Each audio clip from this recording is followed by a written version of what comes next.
Hello, everybody, and welcome once again to this your favorite podcast. Yes, catch up with Lloyd. My name is Lloyd. Yes, today we're going to be deeping dive. Is it the correct English? You correct me. English came with the white people, but we are going to dive deep into the nation of South Africa. Yes, you know the nation of into the nation of South Africa. Yes, of course, we know the nation of South Africa has been doing well in terms of football is concerned. Yes, they are showing that indeed they are representing the SADC community. We are all proud. I'm from Zimbabwe and I know all my SADC communities are happy with South Africa. They are raising the SADC flag high as they can, because now South Africa, who being our neighbors, have become a football powerhouse and they are dominating. South Africa is doing us proud. Yes, as they are affectionately known in Zimbabwe as the Amapiano boys. Yes, Piano. They've done it once again. Yes, they've been playing a very good brand of football. They've been raising youngsters like Mufokeng, a very bright youngster who's actually showing maturity beyond his age. This is where exactly the statement, age is just a number, where it really matters. Yes, South Africa has been doing well. Kudos to the government of South Africa for providing them everything that they need, and they've responded in a like manner. English is English in me today. Yeah, in a like manner. But yes, South Africa, yes, with all the good and the gloomy things that is happening in South Africa, yes, South Africa finds themselves sweating over potential 2026 World Cup sanctions. What's going on in South Africa? You know, I know South Africa is a country that they've got everything in place, you know, it's organized, they've got good administration, but somehow, they let their pace down.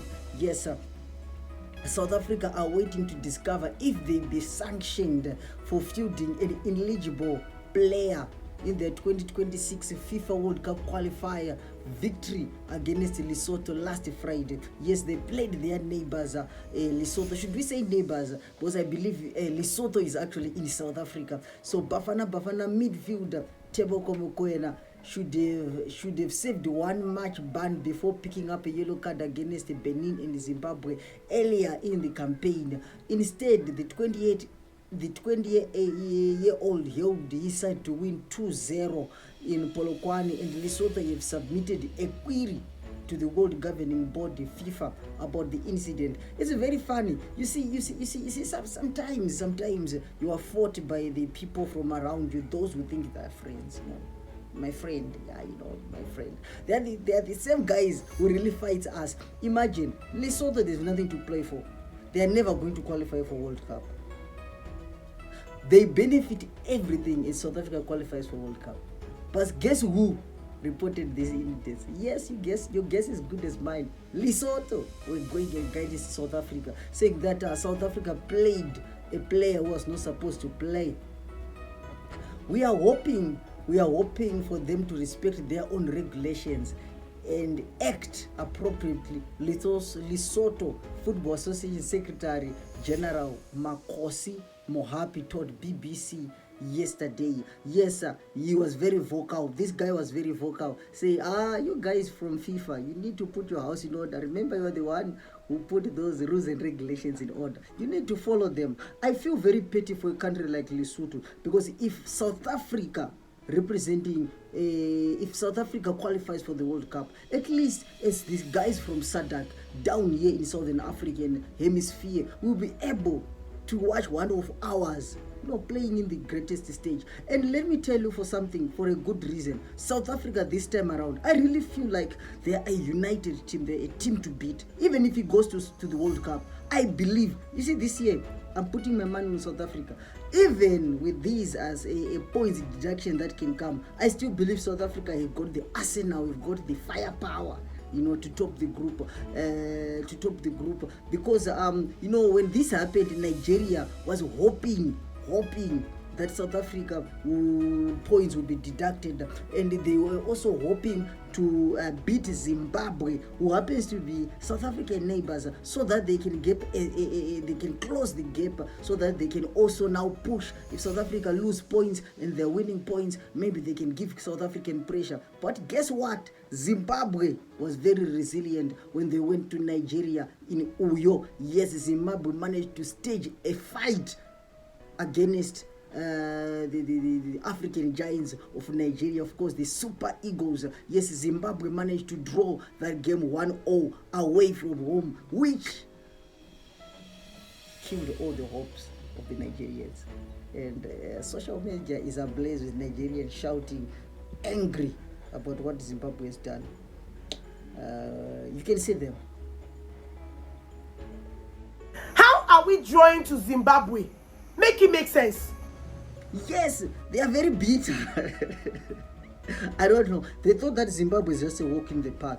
They just thought maybe Zimbabwe is not a country, it's just something else. Of course, Zimbabwe might have its own challenges, but they are still a very good footballing nation, and they did wrong to underestimate Zimbabwe. Yes, the South African Football Association declined to comment when conducted by BBC Sport Africa.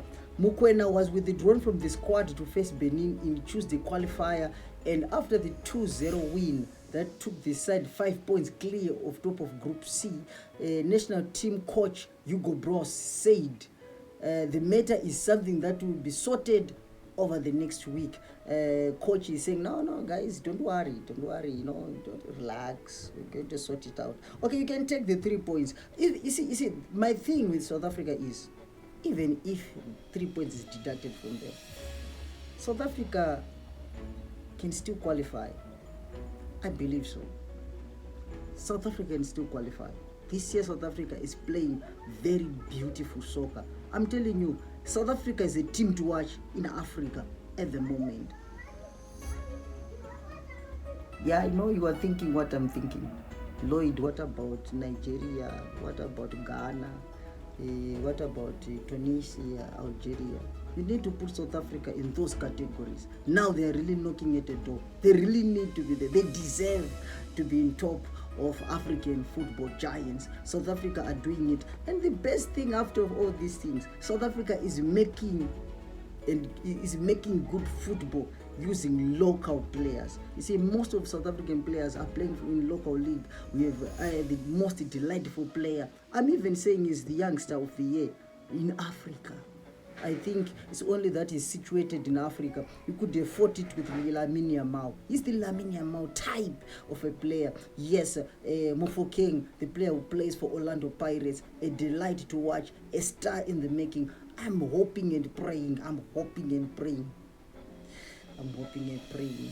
that we don't lose such a player.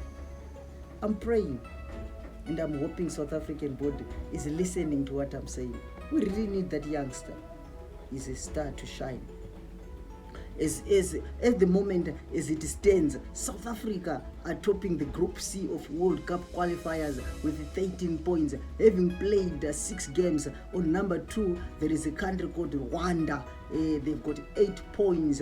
They are sitting on number 2. And number 3, there is Benin. They are on 6 points. They played 6 games and they are 8 points as well. They have got the same points with Rwanda, but with a better goal difference compared to the Beninians. And we've got number 4, the team that talks a lot and plays nothing. You see, I've got something against Nigeria. For your own information, I've got something against Nigeria. One of those years, they came to Zimbabwe International Sports Stadium. They played against Zimbabwe. They humiliated us. The performance was so bad on the Warriors that even the commentator was fired. Yeah, I still remember that day. I take it with a pinch of salt. So, I knew it. Going to Nigeria, we are going to make sure Nigeria doesn't qualify. Not on our watch. Never. South Africa, relax. Job done. I wish we would play Nigeria every day. We would beat them every day. Same results. Yes. And on number And on number 5 is Lesotho, the country that is complaining against their own brothers, against their own neighbors. I think Lesotho also use rand, but they're complaining against their paymasters. The country of Lesotho, they're complaining. They have nothing to play for. They're just like us in Zimbabwe. At least we are playing for pride. They are fighting against the pride. Tell me, what do you think in the comment section? Of course, if you're watching us for the first time, make sure that you like, you subscribe, and you leave a comment. That would help the algorithm. You know, people like to talk this fancy English. Algorithm. Yeah, whatever it is, that thing, it will help us. Yes, your subscription will be greatly appreciated. Yes, we are going for our first 1,000 subscribers. We started this YouTube channel 2 weeks ago, but with your prayers and with your support and with your help, we know that we are going to make it. We are really going to make it. Yes, continue to watch and make sure that you ring that bell so that you get notifications every time we are live. On our next show, we are going to be discussing about the rise of the young Mokwena. With that in mind, I be Lloyd. Peace.